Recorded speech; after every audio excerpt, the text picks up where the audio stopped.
يا زهور الروض ميدي أسمعي ليلي نشيدي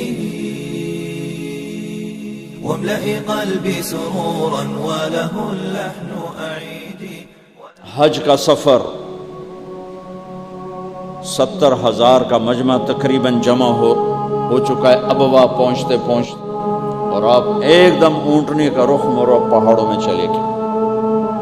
میری زندگی سفروں میں گزری ہے، ان میں خوبصورت ترین سفر میرا وہ ہے جو میں نے حضرت اماں آمنہ کی قبر پہ حاضری تھی. پہاڑوں کے اندر آپ اندر تشریف لے گئے، مجمع بھی ساتھ ہو گیا. کدھر جا رہے ہیں؟ اونٹنی کو بٹھایا. پہاڑ ہے کچھ 40-50 فٹ اونچا.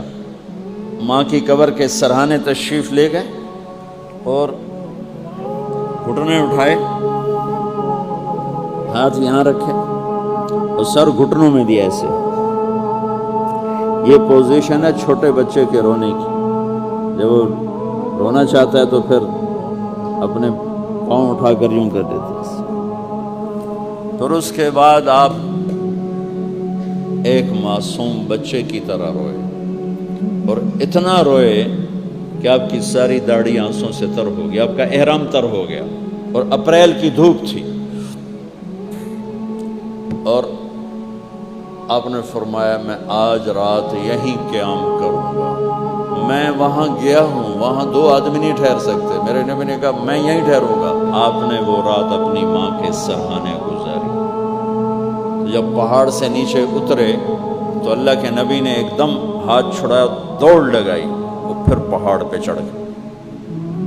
تو ام ایمن آپ کی ماں ہے، دودھ پلا. 8 عورتوں نے میرے نبی کو دودھ پلا، ان میں ایک ام ایمن بھی.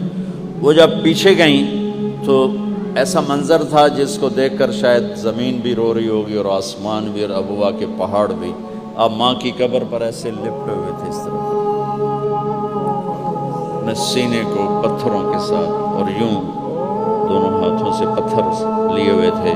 جب آپ ام ایمن قریب آئیں تو آپ سنا تو آپ فرما رہے تھے ماں جی آپ کے سوا تو میرا کوئی نہ تھا، آپ بھی مجھے چھوڑ کے چلی گئیں،